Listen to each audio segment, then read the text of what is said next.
Protams, ka tas ir prieks būt te, jo es raugos kastanī, un kamēr mācītājs runāja, daudzas lietas izdomāju. Vakar bija 15. maijs, aizvakar bija 14. maijs, un 14. maijs ir diena, kur pirms 27 gadiem Dievs tomēr bija izlēmis man vēl piešķirt šos gadus, jo tā bija ļoti lielas, smagas traumas diena. Es gulēju tur uz ceļa un pats vairs nevarēju neko. Man vēl tika piešķirt šie gadi, un šie gadi, šie notikumi ir bijuši ārkārtīgi bagāti. Un šajos gados, kāpēc es runāju par kastanīti, tas notika 14. maijā. Man bija nolikta tikšanās 5. medicīnas skolā runāt par dzīvi, kas ir dzīve, no kurienes uz kurien mēs ejam. Un tad pēc gada, kad es sāku atkal staigāt un varēju parunāt un varēju piedzīvot šo pasauli, tas bija laiks, kad ziedēju kastaņu, kad es pirmo reizi izgāju tā ārā, kad es jūtu, ka es atkal esmu uz savām kājām, un tad bija ārkārtīgi liels notikums tāds ar pirmo nošauto latviešu tēlnieku Jēkabu Timnu, brāļu kapiem saistībā ar raitu, ar iestudējumu no mūžības skatiem, kā notikums, kā kaut kas būtībā prāt neaptverams lielums. Un tad es atceros, ka es šeit, kad draudzes māja tāda nebija, tā bija gruveši mūri. Un tad no šī kastanīša es braucu uz dievkalpojumiem, jo mēs jau satikamies, gribēju teikt, Sarkandaugavā, bet tā arī tas bija. Jā. Jā. Un es tur dzīvoju, netālu Aleksa ielā.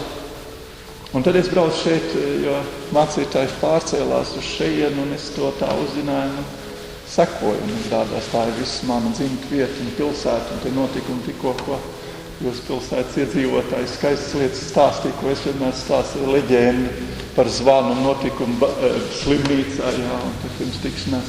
Un tad es atceros, es vienu rudeni no šī kastanīša paņēmu kastanīšu skabatā, aizvedu mājās. Un liekas, ka tie kastaņi, kas man bija kabatās, ka viņi ir šiem 20 gadiem izauguši, izplaukuši un zied. Un es atkal esmu šī laikā, te tā nozīmīgs laiks. Un šie 20 gadi mēs te ar Jāni izgājām mazliet. Pirms tam bija tāds teikums, es skatījos uz Jānis ērģelēm, es teicu, paskaties, tev to balto taustiņu ir vairāk kā melnā. Tie mūzikā jau, bet tā baltā ir vairāk tur. Mēs aizgājām tur, pasties izstādi Svēto zemi te. Mēs pēkšņi kaut kā ieraudzīju savādāk savu baznīcu, cik viņa ir kļuvusi skaista, grēzna, saposta. Es mājās saģērbu te 7 kārtas, es iepriekšējā svētdienā biju vienā citā draudzē, un es tik ļoti pārsalu, un es silti saģērbos, un te gandrīz jāģērb nost ir. Tā ir izmainījusies par šiem 20 gadiem. Atceros, ka šeit bija labi, ka muzejs, ka nebija kaut kas cits, ja, te kaut kur karieta atradās un nāca. Jā. Un tagad te ir dievnams, skaists, laba vieta. Un tad es sākšu ar to, ko es esmu rakstījis par šo vietu. Kad es te braucu un kad mēs pēc dievkalpojumiem augšā tur ērģelēm jāatceries, dzērām tēju. Un tad pie mācītāja ēdam pusdienas.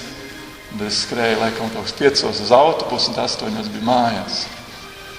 Tā es te braucu gandrīz 1,5 gadu katru svētdienu. Bija tāds laiks, bija tāda ļoti iekšējā, absolūta vajadzība tā nostabilizēties, tā piesaistīties, tā būt. Bija interesants laiks. Kā te viss atzīme veidojās, kā kļuva par skaistu vietu. Zem saules. Mums katram ir kāda īpaša vieta, kuru saucam par savu dzimteni. Un mums katram ir iespēja izvēlēties par savu kādu dievnamu, kurā tu esi kristīts, iesvētīts, kurā var atnākt un sastapties ar Dievu. Kuldīgā, manā dzimtajā pilsētā, stāv mana, tava, mūsu baznīca. Tik balta, tik vienreizēja, tik mīļa, un tu jūti. Tavs skatiens, sirds, domas trauc augšu. Manā baznīcā pēc dievkalpojuma cienā ar tēju. Mana baznīca smaržo pēc sklandu raušiem un tēja kups stāv uz debesīs. Mācītājs teica, aizved to mājās. Es tā gribu pateikt un saku, te ir manas mājas. Te, starp savējiem, ar mazu žokmaizīti nosalušās rokās. Tāds bija laiks, un tāds viņš ir. Es jau esmu tajā vecumā, kad nav jau vairs tā, ka ko teikt, bet ir tas jautājums, ko neteikt, jo ir tik daudz, ko sacīt, un tu jau visu nevar paspēt. Ja? Tu jau nevar to visu pārvērst par kaut kādu ļāpāšanu. Man pieder viena zvaigzne debesīs, un vēl viena ir paslēpusies aiz tās. Vai to arī kāds redz? Bērnības atmiņas mums atkal saist ar to valstību, no kuras mēs esam nākuši. Ar uzrakstītu vārdu ir tāpat kā ar māla podu. Tas vēl jāapdedzina. Tikai tad, kad tas skan cilvēku sirdīs, vārds kļūst ietilpīgs. Tas glabā sevī kādus no cilvēka mūža graudiem. Kur lai es savu nemieru lieku, un pavasarī, un vasarā lieku. Tik ziemas baltumā man liekas, es debesīs tieku. Brīvība ir tikai sapnis. Mīlestība ir tikai mirklis starp īstenību un sapni. Pa ceļu man pretī nāca kāds zēns, ja tas būtu es. Pa ceļu man pretī nāca kāds vīrietis, ja tas būtu. Tad vīrietis apstājās un apskāva zēnu. Zēns raudzījās vīrietim acīs un caur asarām vaicāja, vai tu esi mans tētis? Nē, atbildēja vīrietis, es esmu tavs sargeņģelis. Nekas jau nav, tikai bērs tāds balts, vēl ticēdams raugās debesīs. Un tieši virs bērza debesīs lidinās putni, viņus ticība ir pacēlus augstāk. Kas būs tālāk ārkārtīgi grūti ir domāt, un tāpēc arī ir sarežģīti, kas ir šodien jāraksta. Un tā ir viena no nosacījumiem, kāpēc es rakstu īsi. Īsi ir visgrūtāk uzrakstīt, ticiet man, tā ir. To es esmu savos gados izspriedis, un jau kaut kāds laiks ir dzīvots. Īsi ir ļoti grūti uzrakstīt.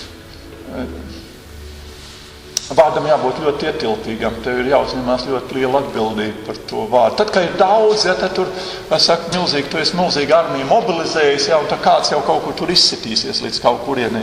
Bet tad, kad tu sūti kaujā 3-4 karavīrus, tad tev jāzina, tiem ir jābūt tādi. Tāpēc ir daudz, kas jāredz, jādomā, jāskatās, ar ko.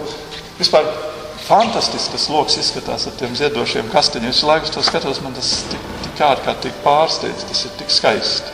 Jo vienreiz es te klausījos dievkalpojumu, skatījos no tās puses, tā kā no ielas. Nekās, visādi ir tādi rakurs leņķi, kā uz dzīvi paskatīties. Tik daudz grib lidot, tik daudz meklē sev spārnus.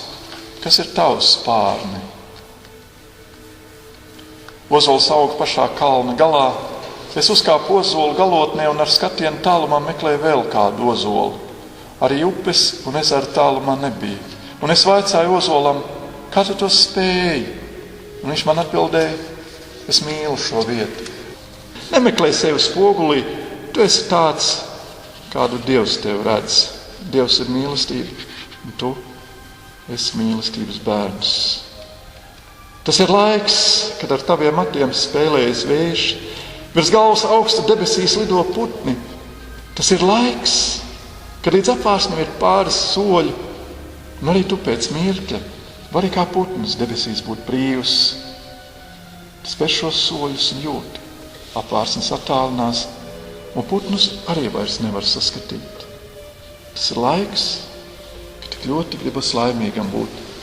Es atceros, man omīte kādreiz izlasīja priekšā grāmatiņu, kur es pēc tam nekad vairs neesmu gribējis lasīt. Man ir gribējies saglabāt to pirmatnību, to pašu sākumu. Viņa lasīja pasaciņu, viņa stāstīja patiesību par brīnumu, par zēnu, kurš gribēja redzēt, kas ir tur aiz apvāršņa līnijas, par puisīti, kurš sauc par Dullo, kurš bija Dauka. Un man tā ir tik ļoti palikusi prātā, tik ļoti šis viņa, kas ir man, un tas apvārsnis attālinās. Un tev liekas, ja tu jau zini visas pasaules gudrības, nu pat jau jā, man jau viss ir tas zelta putns ir rokās. Viņš saka, nē, tev vēl jādzīvot, tev vēl jāmācās, tev vēl jāskatās, tev vēl ir jāiet. Gar jūras krastu gāja kāds zēns ar suni, tad puisis apstājās, paņēma savu suņuku uz rokām, un kaut ko tam rādīja jūrā. Arī es skatījos uz to pusi. Jūrā nebija neviena kuģa, vēl laivas tālumā. Un tad es pamanīju, tur tālu debesīs varēja saskatīt pirmo, vienīgo zvaigznīti uz austām. Un es atceros, ka es pirms pāris gadiem lidoju atpakaļ no otras koncerta tūras Ameriku, un es sēdēju pie lodziņa un skatījos, kā saulīte strauji noriet, un pēc pāris stundām atkal.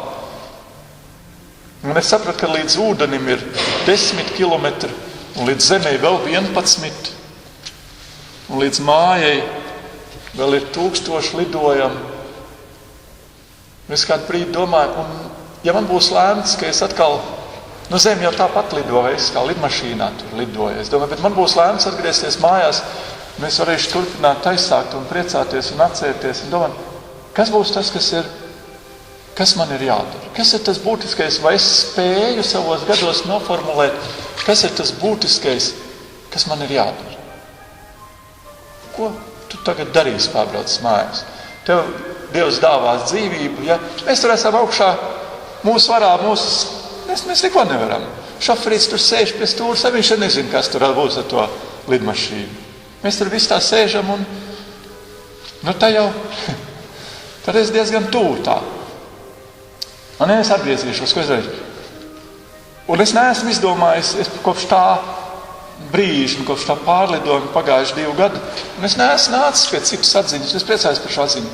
Un šī atziņa bija, es centīšos nebūt vienaldzīgs. Es nevaru apsolīt un pateikt, ka man tas izdosies, bet es nebūšu vienaldzīgs. Es mēģināšu nebūt vienaldzīgs par visu to, kas kur notiek. Un kādreiz es pāršāju pāri pa strīpu, un kādreiz es gribu kaut kādas lietas sasteigt, un gribās, kādreiz ir tā, ka no ērģeliem gribētos pieiet te klāt, un tos melnos taustiņus visus nobraucīt nost, bet vai tad būs mūzika? Tad kaut kam ir jau tas, tā opozīcija. Tik klusi kā ziedputekšņi skan, tik tuvu tu esi man. Katrai puķei savu ziedēšanas laiks, katram cilvēkam savu ziedu laiks. Arī dienā var zvaigznes redzēt, bet tu pats par zvaigzni kādam dedzi. Tēvs ar dēlu sēdēja uz vecās soliņa mājas priekšā un klusēja. Viss jau bija pasacīts, bet viss vēl nebija padarīts. Vēl vajag 39 mūžus, vēl vajag 39 padomus. Tā viņi sēdēja un ne vārdu nebilduši sarunājās. Debesīs ir mazas zvaigznītes, un debesīs ir mazas ābelītes, un augusta naktīs var redzēt, kā no debesīm mirdzoši āboli krīt.